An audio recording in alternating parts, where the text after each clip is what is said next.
People have been accumulating debt like it's a healthy habit, like it's a collectible item. Only one problem: it's not. It's a virus purposely created to trap you into their system.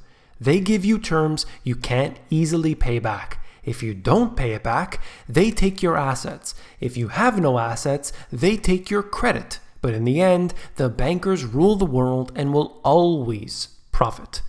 You came here for the truth, so let me unveil that for you. Today we're going to look at the issue of credit card debt in the United States, but I want to give this a real global outlook, and I also want to touch on debt as a whole. Okay? Let's begin with this. What we are looking at is a report out of WalletHub. Very good website here that I've shown you before. Credit card debt study, okay? So they're going to break this down. I'm going to touch on some points that they make. I'm going to show you some charts. Let's get into it right away. Credit card debt statistics speak to the financial health of American households. They can also foreshadow over borrowing bubbles, changes to lending standards, and other trends with the potential to impact our wallets. That's important because the latest news may seem encouraging, but the complete picture is not pretty, and that's what I want to highlight to you today. Americans repaid $40 billion in credit card debt during the first quarter of 2018. So right off the bat, you're probably thinking that's good news, paying down debt, that means it's stronger economy, and so on. The second largest quarterly payoff ever. However, we began the year owing more than $1 trillion in credit card debt for the first time ever, after adding a post-Great Recession record of $91 billion to our tab in 2017. Huge amounts of debt have been added to the credit cards in general, peaking over $1 trillion. We're not talking about small amounts of money here. What I wanted to highlight is right here. Now you can see this, that we've been here before. Now, while we're at a record amount today, this paying down of debt preceded the last recession. Take a look for yourself. It was right in these times here that we saw some big changes occurring. We could definitely head higher and then see it fall at a later period, that's for sure. But what I want to highlight is very, very important to understand where this is going to take us. I'm going to show you some more charts. Outstanding credit card debt is at the second highest point since the end of 2008. How many times have you heard me talk about the fact that we have either surpassed 2008 or the year 2000? I mean, it happens all the time, going far beyond it, and not in any good ways. We ended 2017 with $91 billion in new credit card debt, most for a year since 2007 and 104% above the post-recession average. So imagine that. We have, again, two things here going beyond in the total amount, but also it's the most in a given year since 2007. So this is not a good statistic. I don't like to see any debt. I like to see that pay down of debt, but I don't want to see it lead to a recession, of course. We do need some level of economic detox. People need to be, unfortunately, just, I don't want to say too much, but I think that people should be definitely paying the price for overextending themselves. It's a fact. People need to get out of debt. And it's hard. I know it's hard. Trust me. But there are ways to do so. Okay? I've got videos on this channel that should be of some help. There are services out there that can help you. And it's not something that should be overlooked, really. It should be taken care of as soon as you possibly can. Average credit card debt per household. I thought that this was quite high.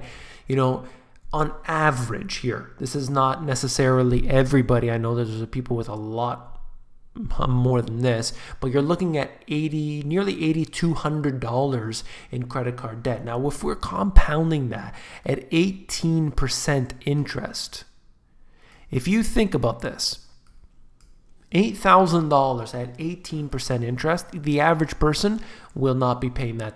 They will not be paying that back. It's just not going to happen. Previously, 1 year ago, it was at $7,800. So we've gone up a 5% change here, an increase, and that is truly unfortunate because the people, the individuals, they will not be able to turn things around. There's not going to be a helicopter drop of money from Ben Bernanke coming around giving everybody money. It's just not going to happen. And you can make things easier on people, but as soon as you give them a little bit, they're just going to take it all and they will spend it. That's just what I've seen here. And it's truly unfortunate because it would be good if people got tax rebates and things that would stimulate the economy, but ultimately it's really, really short-lived because they end up buying things that are unneeded, or they end up buying, let's say, food. It's not necessarily going to stimulate the economy even in the medium term, definitely not the long term. Okay. The average household's balance at $8,200 is roughly $300 shy of being unsustainable. I don't know where they get these numbers of being unsustainable. I think it is already unsustainable when you factor in 18% interest. If somebody is paying 1% interest on that, perhaps they can carry it for a long period of time, but the average credit card is probably more towards 18%. Some are even higher. Some are 20, 30%. So to say 18% is really, not that significant. So look at this, look at where we were, look at where we are today, and you put the two and two together. All right, so you can actually see here on WalletHub's website, you can go in and see the Q1 2018 credit card debt pay down by city. So I can actually put my mouse over the different areas and it will give me some of the details. It's not showing up here at this time, but you'll be able to do that if you're interested in it. I just wanted to show you that. The link will be in the description for you. Now this, you see, if people are paying back their credit cards, it's okay to take on debt. Like for example, if somebody buys something that is very expensive, they put it on their credit card, they carry that balance for, into the next month. Maybe they couldn't pay it all off. They carry a little balance, they pay it off right away, paid a little interest. That's okay. It happens. It happens to everybody. There are always surprises. Things happen, an appliance goes down, you didn't have the money. At the same time, you need to pay for your kids' school, your kids this and that. I get it, okay? But what we can see here is that the amount of delinquencies has risen. Delinquency rate on credit card loans banks not among the 100 largest in size by assets. Okay, so we're not looking at the big boys here.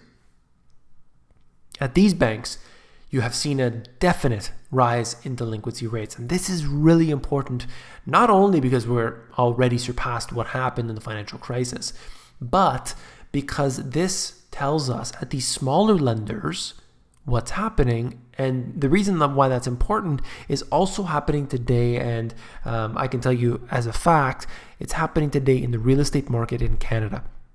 Many people are facing the music today because they are going away from the big lenders because of the restrictions. It's too restrictive for them, and they go to the quote-unquote alternative mortgage lenders. They have much more, let's say, not the most favorable terms, but they're going to give them the loan. They're going to give them that credit card, and so take on the debt. But of course, we know where we're headed. You may see these type of companies popping up all around your city, whether it's Cash Money, whether it's Money Mart, or anything else. It's all dependent on, of course, what country you live in. But these type of businesses here are booming. They're doing very well. And there's nothing wrong with the fact that somebody may need to use these. They're a great service for certain people. However, it really shows us that the economy, it's not doing well. I see these on every street corner. I'm bombarded by advertisements. I'll buy your gold. I will buy your silver. I'll buy your old jewelry. I'll buy your old, your used purses and luxury items, all kinds of things like this. They're popping up all over the place. Advertisements on television, on the internet, on bus stops, on the buses themselves, they're billboards, everything. That's not a good sign, and I'm trying to highlight that, but we can just look at FANG stocks all day instead. All right, now these are the credit cards here. Now, despite the fact that people have no credit, bad credit, terrible credit, it doesn't matter. You can always get more debt. You can always go further into debt. These cards here are specifically ones for people with bad credit. They call it for less than perfect credit. And you may not even pay any fees. What I did was I basically just did a search online and looked for these, bad credit cards, something like this. I pulled up this website. It actually happened to be WalletHub again. But they show you a list. You can go and click in there and actually apply for the card right away. And I'm sure everybody would be, accepted. It doesn't seem to be a problem anymore. But look at this. You have an annual fee, potentially $0, monthly fee, $0, and your minimum credit can be bad. You can have technically bad credit and get these cards. And what does that mean? Well, you're going to be taken into further and further debt. The interest rate here, some of these are 23.9%, 17.49%, so on. These will damage people even further, but they need money. So what do? Get a credit card, put it on. Now, what do I suggest people do? I think the number one thing that individuals should do, I'm going to finish off with this. Okay. And by the way, I'm starting a new channel. Stay tuned. I promise I will do my new channel. I'm going to talk specifically about how we can get out of this mess, how we can get out of debt, how we can make money, how we can invest properly, start businesses, and so on. One of the things that people need to do is to be able to make more money. Now, easier said than done, right? Okay, you need to do things that you got to do to get the job done. What am I talking about? Spit it out, all right?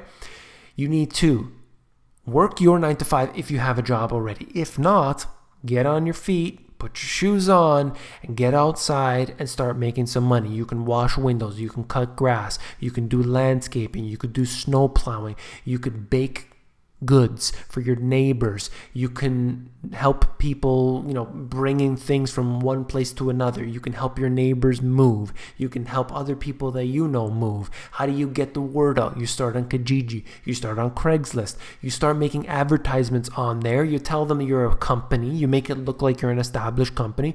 I can be there as a helping hand. We could send one of our employees, quote unquote, to come over and help you. We're an established business. We will, work for a cheap price, etc. Okay, you can do all that. You can, if I didn't say it already, you can wash windows. You can wash vehicles. You can do whatever it takes. Get your hands a little bit dirty, okay?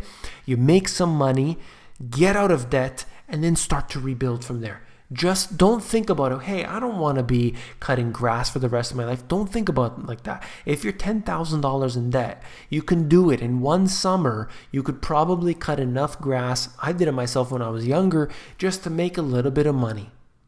Okay, but if you start to multiply that, you start handing out flyers. You can do flyers, by the way, if you're interested in doing flyers. Look at a website, canva.com, canva.com.